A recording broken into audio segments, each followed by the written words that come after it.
Brush கட்டரில் attachment வந்து எப்படி அந்த ப்ரஷ் கட்டர் கியர் ஹெட்டில் மாட்டுறது அப்படிங்கிறதுக்கு நிறைய பேர்த்துக்கு நிறைய டவுட் இருக்குது.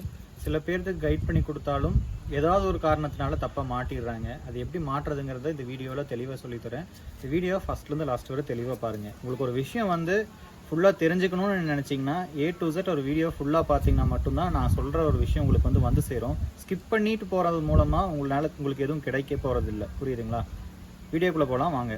இதுதான் ப்ரஷ் கட்டரோட கியர் ஹெட்டு. இதில் தான் நம்ம எல்லா அட்டாச்மெண்ட்டுமே நம்ம மாட்டுவோம். எல்லா அக்சசரிஸும் மாட்டுவோம். ட்ரிம்மர்லேருந்து நம்ம பிளேட்லேருந்து எல்லாமே போடுவோம். இது ப்ரஷ் கட்டர் மெஷின்லேயே வச்சு சொல்லிக் கொடுக்க முடியாது, ஏன்னா அது கீழ் சைடில் பார்த்துருக்கோம். இது நான் உங்களுக்கு புது கியர் ஹெட் எடுத்து கையில் வச்சு இது மேலே எப்படி மாட்டுறதுங்கிறத ஒவ்வொரு அட்டாச்மெண்ட்டாக தெளிவாக நான் உங்களுக்கு கற்றுக் கொடுக்குறேன். ஓகே, கியர் ஹெட் எடுத்துட்டிங்கன்னா இப்படி தான் இருக்கும். மேலே வந்து லாக் நட் போட்டு உள்ள இந்த வாஷரோடு இப்படி இருக்கும். ஃபஸ்ட்டு நம்ம எந்த அக்சசரிஸ் போடுறதா இருந்தாலும் இது நம்ம ரிமூவ் பண்ணி தான் ஆகணும். நம்ம ரிமூவ் பண்ணுறதுக்கு இந்த இடத்துல ஒரு ஹோல்ஸ் இருக்குது, தெரியுதுங்களா? அதே மாதிரி உள் சைடில் இருக்கிற வாசர்லேயும் ஒரு ஹோல்ஸ் இருக்குது. இது ரெண்டையும் ஃபஸ்ட்டு மெர்ஜ் பண்ணி பிடிக்கணும். இப்படி மெர்ஜ் பண்ணி பிடிக்கணும்னா இதுக்குள்ளே ஒரு டூல் நம்ம கண்டிப்பாக வச்சா தான் முடியும். அந்த டூலாக ஒரு அலன் கீ எடுத்துக்கங்க. அலன் கீயை சைடில் வச்சுட்டு இதுக்கு எப்பவுமே டைட் பண்ணுறது பார்த்தீங்கன்னா அப்படியே ஆப்போசிட் த்ரெட்டு.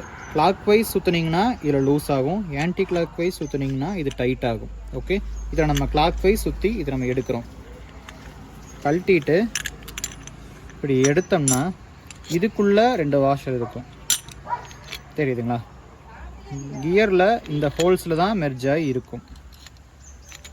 இந்த மெயின் வாஷரில் தான் எந்த அக்சசரிஸாக இருந்தாலும் நம்ம மாட்டுவோம். அதாவது இப்போது இந்த பிளாஸ்டிக் ட்ரிம்மரை வந்து எப்படி மாட்டுறதுன்னு ஃபஸ்ட்டு பார்ப்போம். இந்த அலங்கியை வச்சு இதை ஃபஸ்ட்டு லாக் பண்ணி பிடிச்சிக்குங்க. லாக் பண்ணுறதுல நல்லா அழுத்துனீங்கன்னா மேலே வந்துடும். இது கரெக்டாக பக்காவாக உள்ளே வச்ச மாதிரி லாக் பண்ணி பிடிச்சிட்டு, ரெண்டாவது ஒரு கோல்டன் கலர் வாஷ் இருக்கும், அதை இப்படி மேலே வச்சுட்டு, மூணாவதாக இந்த அட்டாச்மெண்ட்டை இப்படி வச்சு ஆப்போசிட்டாக இப்படி சுற்றுனீங்கன்னா ஆன்டி கிளாக் வைஸ் சுற்றுனீங்கன்னா டைட் ஆகிரும். அவ்வளோதான். இப்போது சுற்றுனீங்கன்னா பக்காவாக லாக் ஆகிருக்கு, தெரியும் உங்களுக்கு. இங்கே பார்த்தீங்கனாலே தெரியும் நல்லா லாக் ஆகிருக்கிறது. அவ்வளோதான். இந்த அட்டாச்மெண்ட் மாட்டுறது இவ்வளோ சிம்பிள் தான். இந்த அட்டாச்மெண்ட் மாட்டுறதுல எந்த பெரிய ஒரு கஷ்டமுமே கிடையாது. ரிமூவ் பண்ணுறது வந்து சைடில் அந்த ஹோல்ஸில் மெர்ஜ் பண்ணிட்டு கிளாக் வைஸில் சுற்றுங்க, வந்துடும். அவ்வளோதான். இது பிளாஸ்டிக் ட்ரிம்மர் ஹெட்டு. காமனாக மார்க்கெட்டில் எல்லா மிஷின் கூடயும் கொடுக்கக்கூடிய ட்ரிம்மர் ஹெட் இதுதான் வந்து பார்த்தீங்கன்னா சேஃப்டி வைஸில் சிறந்த ஒரு ட்ரிம்மர் ஹெட்டு. இது வந்து நம்ம கல்லில் பட்டாலோ என்ன ஆனாலும் அவ்வளோ சீக்கிரம் டேமேஜ் ஆகாது. பிளாஸ்டிக் மட்டும்தான் பிரேக் ஆகும், நம்ம மேலே அவ்வளோ சீக்கிரம் படாது. சரிங்களா? இதுக்கு உண்டான மெயின்டெனன்ஸ் என்னென்னா, இந்த ட்ரிம்மர் ஹெட்டில் இந்த ரோப் போடுற இடம் இருக்குது இல்லைங்களா? இந்த இடம் வந்து இதுக்குள்ளே எந்த அளவுக்கு ரோப் பிடிக்குமோ அவ்வளோ ரோப் தான் போடணும். அதிகமான திக்னஸ் உள்ள ரோப் போடுறன்ட்டு இதை வந்து பிடுங்கி எடுத்துட்டு பெரிய திக்னஸ் உள்ள ரோப் போடுறது இதுக்கு ஆகாது, சூட் ஆகாது. இந்த ரோப் இடமெல்லாம் டேமேஜ் ஆகி வெளியே வந்துடும். ஸோ இது என்ன, அந்தளவுக்கு பார்த்து ரோப் போடுங்க. தென் பார்த்தீங்கன்னா ரோப் போடையில் எந்த அளவுக்கு ரோப் சுற்ற முடியுமோ அந்த அளவுக்கு மட்டும் சுற்றுங்க. ஓவராக சுற்றி போட்டு அழுத்துனீங்கன்னா பிளாஸ்டிக்னால இந்த திங்ஸ் வந்து டேமேஜ் ஆகிறதுக்கு 100% வாய்ப்பு இருக்குது. ஸோ போட வேண்டிய ரோப் கரெக்டாக பக்காவாக போடுங்க. அதே மாதிரி காடியையும் இந்த 4 சைடு காடி இருக்குது இல்லைங்களா, லாக் பண்ணுறது பக்காவாக லாக் பண்ணுங்க. ஒரு லாக் மிஸ் ஆனால் கூட ரன் ஆகியில் ஃபுல்லாக உடஞ்சி வந்துடும். தென் இந்த ரோப்பு வந்து எந்த ப்ரஷ் கட்டர் ரோப்பாக இருந்தாலும் எந்த ட்ரிம்மர் ஹெட் யூஸ் பண்ணாலுமே இந்த ரோப்பு தான் வந்து நம்ம செடிகளில் படணும். அதாவது நம்ம செடி களை எடுக்கிற செடிகளில் இந்த ரோப் மட்டும்தான் படணும். கல்லில் பட்டால் கூட இது ரோப் மட்டும்தான் படணும். எந்த காரணத்தை கொண்டும் இந்த ஹெட்டு வந்து கற்களில் படுறதை தவிர்த்துக்கணும். முடிஞ்ச வரைக்கும் ரோப்பில் பட்டிங்கன்னா மட்டும்தான் ரோப்போட லைஃப் வந்து நல்லா இருக்கும். ரோப் வந்து எப்பவுமே உடையாது, தேஞ்சிட்டு தான் வரும். ஓகே, இருக்கிறதுலேயே சிம்பிளான அட்டாச்மெண்ட் அந்த பிளாஸ்டிக் அட்டாச்மெண்ட். அடுத்த அட்டாச்மெண்ட் வந்து நம்ம அலுமினியம் ட்ரிம்மர் எப்படி மாட்டுறதுன்னு பார்ப்போம். சேம் மெயினாக இந்த வாஷரில் இது மாதிரி லாக் பண்ணி பிடிச்சிட்டு இந்த ட்ரிம்மர் ஹெட் இருக்கு இல்லைங்களா, இதை இந்த வாஷரில் ஒரு காடி இருக்கும், அந்த காடி மேலே வச்சிங்கன்னா கரெக்டாக லாக் ஆகி நிற்கும். தெரியுதுங்களா? கரெக்டாக லாக் ஆகி நிற்கும். இதுக்கு மேலே இந்த கோல்டன் கலர் வாஷரை வச்சுட்டு இதுக்கு மேலே லாக் நட்டை வச்சுட்டு ஆப்போசிட்டை ரொட்டேட் பண்ணுங்க. தென் இந்த ஸ்பேனர் எடுத்து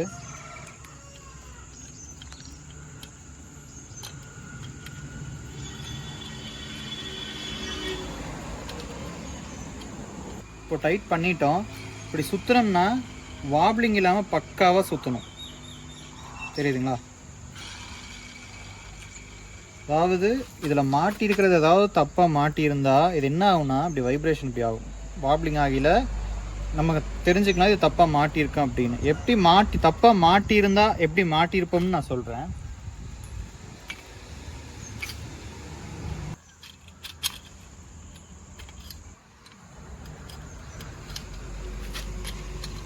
நம்ம எப்படி இதில் தப்பாக மாட்டுறதுக்கு வாய்ப்பு இருக்குன்னா, நம்ம இப்படி காடியில் வைக்கிறோம் இல்லைங்களா, இப்படி தான் வைப்போம். இப்படி வச்சு இதில் டைட் பண்ணுவோம். பட் என்ன பண்ணுவோம்னா டைட் பண்ணையில் இது கொஞ்சம் மாறி இந்த பக்கம் வந்துடும். லைட்டாக ஒரு சின்ன டாலரன்ஸில் மாறிடும்.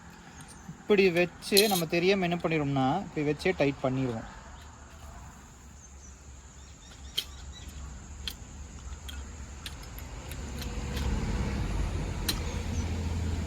ஓகேவா? இப்போ கீர் பாக்ஸ் இப்படி வச்சு நம்ம மாட்டையில் நமக்கு தெரியாமல் இந்த மாதிரி தப்பாக மாட்டிடுவோம். அந்த அவுட் அடிக்கிற மாதிரி மாட்டிடும். இப்போ நம்ம சுத்தம் என்ன ஆகுது தெரியுதுங்களா? இப்படி இழுக்கும். இப்படி உங்களுக்கு ரொட்டேட் ஆகி இந்த கீர் பாக்ஸ் ஆடையில் நம்ம இந்த ஷாஃப்டில் இப்படி அழுத்தி பிடிச்சிருப்போம். இது ஸ்பீடாக சுற்றியில் என்ன ஆகுன்னா இந்த வாப்ளிங்னால பயங்கர வைப்ரேஷன் கீர் பாக்ஸ்க்கு உண்டாகும். இதனால் இதில் அட்டாச் ஆகிக்கிற அந்த ஷாஃப்ட்டு பைப்பு எல்லாத்துக்குமே அந்த வைப்ரேஷன் பரவி இதுக்குள்ளே இருக்கிற கீர் பாக்ஸும் சரி இதுக்குள்ளே இருக்கிற கியரும் சரி, பைப்பும் சரி, ஷாஃப்ட்டும் சரி, கிளச் ஹவுசிங் சரி, கிளச் வேற, என்ஜின் வேற எல்லாத்தையுமே டேமேஜ் பண்ணி விட்டுரும். ஒரு சின்ன தப்புனால பல பிரச்சனைகள் உருவாகும். ஸோ அதனால் ஃபஸ்ட்டு காட்டின மாதிரி பக்காவாக போட்டு டைட் பண்ணிக்கோங்க. 4 ஸ்க்ரூ கொடுத்துருப்பாங்க தெரியுதுங்களா? இந்த 4 ஸ்க்ரூவும் மேலே பேஸ்ட் பண்ணிக்கிற மாதிரி வாங்குங்க. இது வெளியே சுற்றி அதாவது நம்ம ரன் பண்ணியில் வைப்ரேஷனில் ஆட்டோமேட்டிக்காக இந்த ஸ்க்ரூ வெளியே வந்துடும். ஸோ இதெல்லாம் லாக் ஆகிருக்குதான்னு பார்த்து வாங்க. அதே மாதிரி ரோப் போடுறது டைட்டாக போடுங்க. இந்த அலுமினியம் ட்ரிம்மர் ஹெட் யூஸ் பண்ணுறதுக்கு பெஸ்ட்டாக இருக்கும். பட் ஏதாவது கல்லுலையோ இல்லை பெரிய ஏதாவது ஒரு ஆப்ஜெக்டில் பட்டுச்சுன்னா சுற்றுற ஸ்பீடுக்கு அப்படியே பிரேக் ஆயிரும். பிரேக் ஆகி நம்ம கை காலில் பட்டுச்சுனாலோ இது சேஃப்டி வைஸ் அந்த அளவுக்கு சூட் ஆகாது. பட் இது யூஸ் பண்ணுறதுக்கு நல்லா இருக்கும். கல்லில் படாமல் யூஸ் பண்ணுங்கள். ஒரு செடிகளை இந்த ரோப்பை வச்சு செடிகளை மட்டும் வெட்டுங்க. அப்போ தான் பக்காவாக இருக்கும். போடுற ரோப் அதே மாதிரி பார்த்தீங்கன்னா 3 mm to 3.5 mm திக்னஸ் மட்டும் போடுங்க. முடிஞ்ச வரைக்கும் ரவுண்டு ரோப்பாக போடுங்க. ஏன்னா இதில் ஸ்கொயர் டைப் ரோப்பெல்லாம் இருக்குது. அதாவது இந்த ஸ்கொயர் டைப் ரோப்பெல்லாம் இருக்குது. அந்த ரோப்பெல்லாம் போடையில் திக்னஸ் ரோப்போட திக்னஸ் ஜாஸ்தி ஆக ஆக கட் பண்ணுறோட இது நம்ம கட் பண்ணுறோம் இல்லைங்களா, செடியை கட் பண்ணுற இந்த ஸ்பீடும் குறைஞ்சிரும். என்ஜின் சுற்றுறது கரெக்டாக அந்த ஒரு ஜானுக்கு மேலே போகையில் இந்த வெயிட்டுமே கன்சிடர்ட் ஆகும். இப்போ ரோப்போட வெயிட் ரொம்ப ஜாஸ்தியாக இருக்கிற மாதிரி இருந்ததுன்னா சுற்றுற ஸ்பீடு உங்களுக்கு அஃபெக்ட் ஆகும். அதனால் செடியை கட் பண்ணுற விதமும் குறைஞ்சிரும். ஸோ ரவுண்ட் ரோப்பே யூஸ் பண்ணுங்கள். அதிகமாக லென்த் விடாமல் அளவாக வச்சு யூஸ் பண்ணுங்கள். கரெக்டாக ஒரு அடினா அந்த ஒரு ஜான் மட்டும் வச்சு யூஸ் பண்ணுங்கள். இந்த அலுமினியம் ட்ரிம்மர் ஹெட்டில் மெயினாக பார்த்தீங்கன்னா நம்ம ரன் பண்ணுறப்போ அதிகமான செடிகள் இப்போ கொடி மாதிரி இருக்கிற செடிகளாக இருந்ததுன்னா இதில் ரொட்டேட் ஆகி சுற்றிக்கும். இதை நம்ம கண்டுக்க மாட்டோம். பட் ஒரு 4 போக்கில் என்ன ஆகும்னா இந்த ரோப் கூட சேர்ந்து இதை அப்படியே மேலே தூக்க ஆரம்பிச்சிடும். தூக்குச்சுன்னா இந்த பார்ட் டேமேஜ் ஆச்சுன்னா இதில் தான் நம்ம கியர் ஹெட்டில் போட்டு வச்சிருக்கிற பார்ட்டு இது டேமேஜ் ஆச்சுன்னா ஆட்டோமேட்டிக்காக வைப்ரேஷன் வரக்க ஆரம்பிச்சிடும். ஸோ அதனால நிறைய பார்ட்ஸ் டேமேஜ் ஆகிறதுக்கு வாய்ப்பு இருக்குது. அதையும் மறக்காம பார்த்து 4 ரோப் மாடர்ன் ட்ரிம்மர் ஹெட்டு. இந்த ட்ரிம்மர் ஹெட் எப்படி மாட்டுறதுன்னா ஃபஸ்ட்டு மேலே இருக்கிற அந்த டாப் இதையை ரிமூவ் பண்ணணும்னா சேம் இதே ஆன்டி கிளாக் வைஸ் சுற்றினோம்னா இது தனியாக கழட்டு வந்துடும். இதை மட்டும்தான் இப்போ நம்ம கீர் பாக்ஸில் போட்டு லாக் பண்ண போகிறோம். சேம் அதே மாதிரி உள்வாசலில் லாக் பண்ணிவிட்டு வச்சிங்கன்னா இதில் காடி இருக்கும் தெரியுதுங்களா? இந்த காடியில் லாக் ஆகிக்கும். லாக் ஆனதுக்கப்புறம் இதுக்கு மாதிரி ஒரு வாஷர் கொடுத்துருப்பாங்க. இதில் அதை உள்ளே போட்டு அதுக்கு மேலே லாக் நட்டு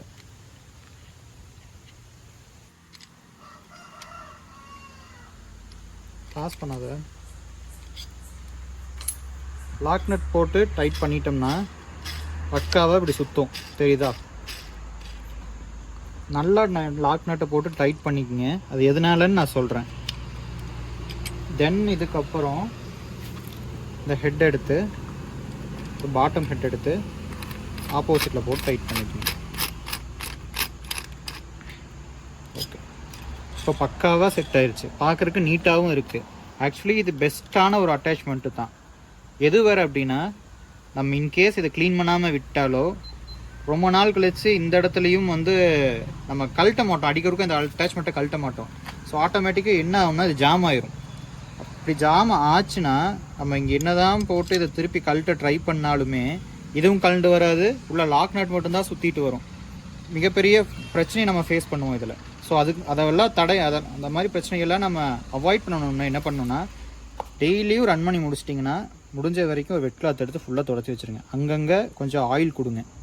முடிஞ்ச வரைக்கும் ஒரு வேலை முடிஞ்சதுன்னா அப்போவே கழட்டி டைட் பண்ணிங்க கையோட. அப்பப்போ கழட்டி டைட் பண்ணிங்கன்னா உங்களுக்கு ஜாம் ஆகிற பிரச்சனையிலேருந்து நீங்கள் வெளியே வந்துடலாம். ஓகே, சேம் லைக் இந்த 4 ரோப் அட்டாச்மெண்ட்டு மாதிரி தான் இந்த அலுமினியம் டைப் அட்டாச்மெண்ட்டும் பண்ணிட்டு இதில் ஒரு ஸ்டெப் இருக்கும், இதில் ஒரு ஸ்டெப் இருக்கும், அதாவது காடி இருக்கும். இது ரெண்டையுமே கரெக்டாக லாக் பண்ணிங்கன்னா இப்படி உட்காந்துக்கும். இதுக்குன்னு ஒரு வாஷர் கொடுத்துருப்பாங்க, அதை இதுக்குள்ளே போட்டு லாக் நட்டை போட்டு டைட் பண்ணிக்கலாம்.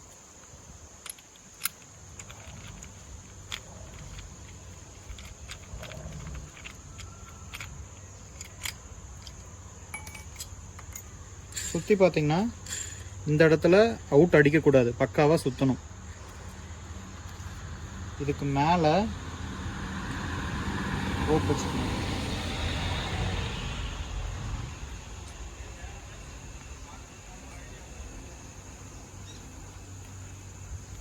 இதுக்கு மேலே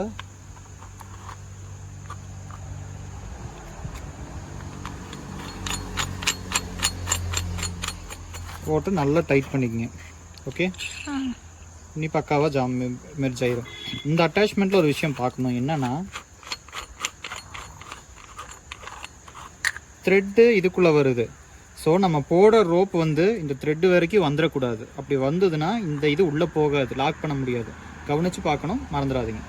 இந்த மாதிரி ட்ரிம்மர் ஹெட்ல எல்லாம் பார்த்தீங்கன்னா இப்படி நம்ம சுற்றி ரன் பண்ணிக்கிறோம், அப்படி போட்டு ரன் பண்ணுறோம் அப்படின்னா இதையும் அலுமினியம் பார்ட்டு தான், இதையும் கல்லில் படாமல் பார்த்துக்கிறது ரொம்ப கம்பல்சரி. தென் பார்த்தீங்கன்னா அப்பப்போ டெய்லியும் கழட்டி க்ளீன் பண்ணி தொடச்சி வைக்கிறத பார்த்துக்கோங்க. ஸ்டார் பிளேடு, இந்த ஸ்டார் பிளேடு வந்து பார்த்தீங்கன்னா இந்த மெயினாக ரோப்பில் கட் ஆகாத மோர் தேன் 1 inch திக்னஸ் உள்ள பிளான்ட்டை கட் பண்ணுறதுக்கு இந்த ஸ்டார் பிளேடு நம்ம யூஸ் பண்ணலாம். ஒன்றா இந்த ஸ்டார் பிளேடு யூஸ் பண்ணலாம், இல்லாட்டி 2T பிளேடு யூஸ் பண்ணலாம். அந்த பிளேடை அதாவது எங்களோட எக்ஸ்பீரியன்ஸில் நாங்கள் பார்த்த வரைக்கும் அதிகமான ஷாஃப்ட் பிரேக்கேஜ் ஆகிறதுக்கு காரணம் இந்த பிளேடுனால மட்டும்தான். எதனாலனா சேம் இந்த அட்டாச்மெண்ட் போடையில் சின்ன ஓவால்ட்டி அடிக்கிற மாதிரி டாலரன்ஸ் கொஞ்சம் மாற்றி போட்டு டைட் பண்ணிடுறாங்க, அதனால் வைப்ரேஷன் வருது. அதனால தான் டோட்டல் ஷாஃப்ட்டுமே டேமேஜ் ஆகுது, பைப் பிரேக் ஆகுது. அதுலேருந்து எப்படி வெளியே வருதுங்கிறத கிட்ட வாங்க நான் சொல்லித்தரேன். இந்த சேம் இந்த ஸ்டெப்பில் பிளேடை வச்சுட்டு பக்காவாக லாக் ஆகும். ஓகேங்களா, தெரியுதா?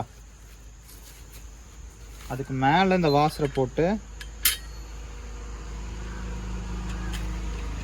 டைட் பண்ணிக்கணும்.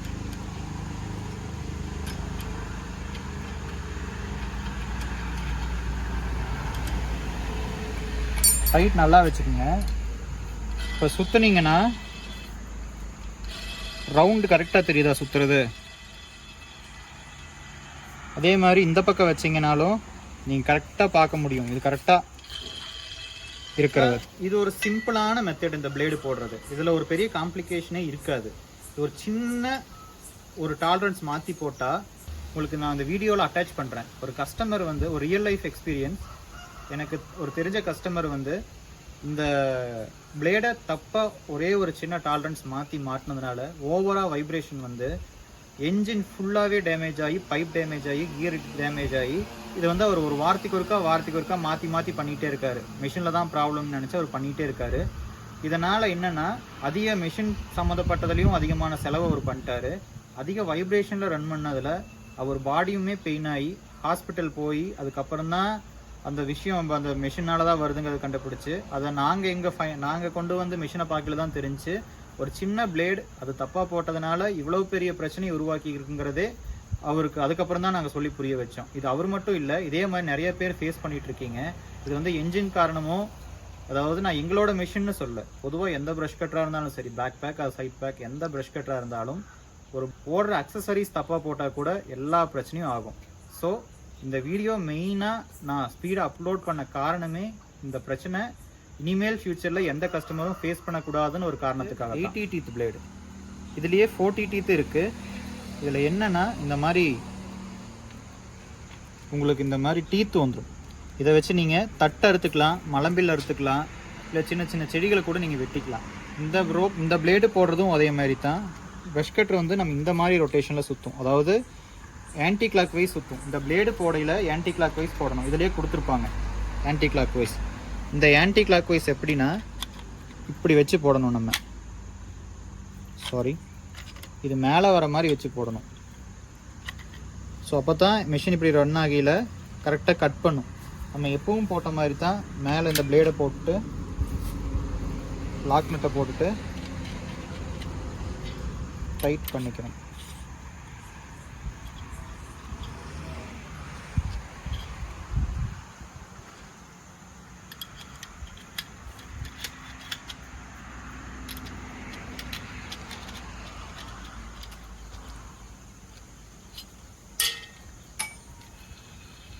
ஓகே, இந்த பிளேடு போடுறதும் அதே மாதிரி தான். பக்காவாக பார்த்து போடுங்க. கரெக்டான இந்த ரொட்டேஷன் இருக்கணும், வாப்ளிங் வரக்கூடாது மெயினாக. தென் இந்த பிளேடை வச்சு இதில் டீத்து ஜாஸ்தியாக இருக்குது அப்படிங்கிறக்காக ஒரு பெரிய மரம் வெட்டுறதை பண்ணாதீங்க.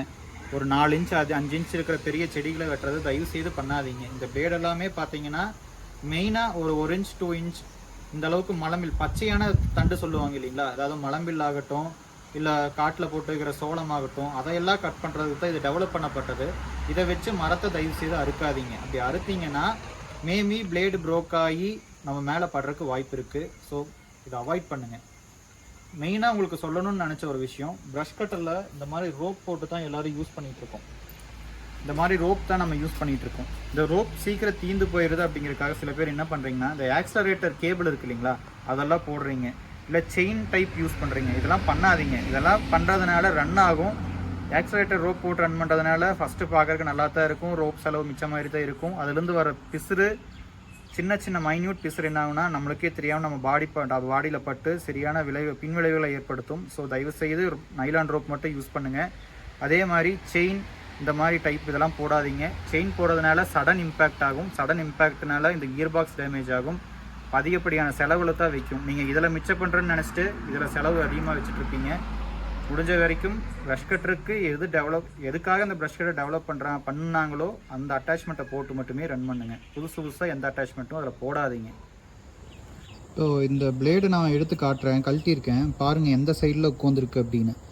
இந்த சென்டராக இருக்க வேண்டிய பிளேஸில் இல்லாமல் சைடில் உட்காந்து ஓடினால தான் உங்களுக்கு காடி அடிச்சிருக்கு. ஆக்சுவலாக இது எப்படி இருக்கணும்னா, இதுதான் வந்து அந்த கீழே இருக்கிற மெயின் வாஷரு. இதில் இந்த பிளேடு வந்து இப்படி உட்காரணும் கரெக்டாக. இப்படி பக்காவாக ப்ளேஸ் ஆச்சுன்னா மட்டும்தான் நம்ம ரன் ஆகியில் ஒரு சின்ன வாப்ளிங் கூட வராமல் பக்காவாக ரன் ஆகும்.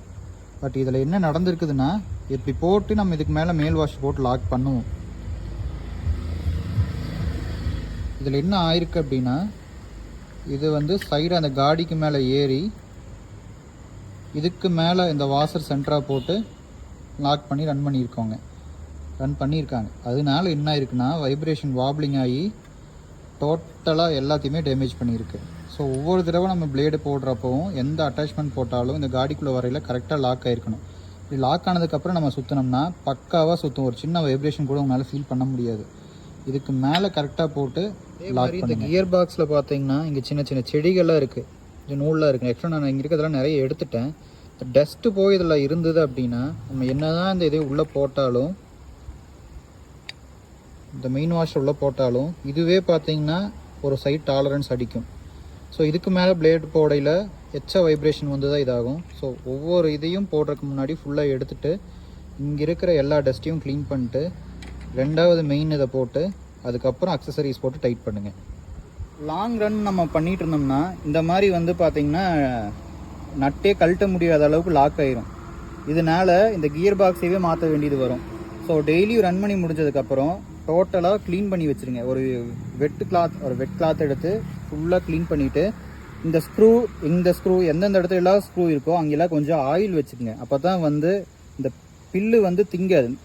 இல்லாட்டி ரஸ்ட் ஆயிரும், நாளை பின்ன கழட்ட முடியாது, ஜாம் ஆயிரும், அதிகப்படியான செலவுகளை வைக்கும். ஸோ இந்த மாதிரி மெயின்டெனன்ஸ் இந்த கியர் பாக்ஸ்க்கு பார்த்து. அதே மாதிரி உள்ள நர்லிங் போகிற இடத்துல பார்த்தீங்கன்னா மண் எதுவும் போயிடக்கூடாது. மண் ஏதாவது உள்ளே போய் ராடு கரெக்டாக உள்ளே போகாமல் இருந்தாலும் மிஸ்மேட்ச் ஆகல உங்களுக்கு நர்லிங் ஷாஃப்ட்டில் ராடு உடஞ்சிரும். இதெல்லாம் நுணுக்கமாக பார்த்துக்குங்க. தென் பார்த்தீங்கன்னா ஒரு 15 மணி நேரத்துக்கு ஒருக்கா எவ்ரி 15 hours இந்த ஸ்க்ரூவை கழட்டிட்டு, இந்த அலன் ஸ்க்ரூவை கழட்டிட்டு உள்ளே க்ரீஸ் வைக்கணும். 15 மணி நேரத்துக்கு ஒருக்கா கண்டிப்பாக க்ரீஸ் வச்சிங்கன்னா மட்டும்தான் நம்ம மிஷின் ரன் ஆகியில் ஹீட் அதிகமாக ஜென்ரேட் ஆகும். ஸோ இந்த உள்ளே இருக்கிற கியர் வந்து டேமேஜ் ஆகாமல் இருக்கிறதுக்கு லூப்ரிகன்ட் கம்பல்சரி கொடுத்தாகணும். ஸோ மறந்துடாதீங்க. அதே மாதிரி இந்த சைடு ஹோல்ஸ் எல்லாம் இருக்கு இல்லைங்களா, இதெல்லாம் வந்து கரெக்டாக த்ரெட்டில் லாக் ஆகிருக்குதான்னு உள்ளே இருக்கிற ஹோல்ஸில் இந்த பைப்பில் உள்ள நம்ம போடையில் 2 ஹோல்ஸும் கரெக்டாக வச்சுட்டு ஒரே இதில் லாக் பண்ணிக்கணும். திரும்ப திரும்ப வந்து மிஸ்மேட்சாக டைட் பண்ணிகிட்டே இருந்தோம்னா இந்த த்ரெட் எல்லாம் டேமேஜ் ஆகும். ஏன்னா இது ஒரு அலுமினியம் பார்ட்டு, சீக்கிரம் த்ரெட்டு போயிடும். ஸோ இந்த த்ரெட்டு போயிருச்சு அப்படின்னா உங்களுக்கு கரெக்டான இது நிற்காது, சுத்தரக்க ஆரம்பிச்சிடும். இதெல்லாமே நோட் பண்ணிக்கோங்க.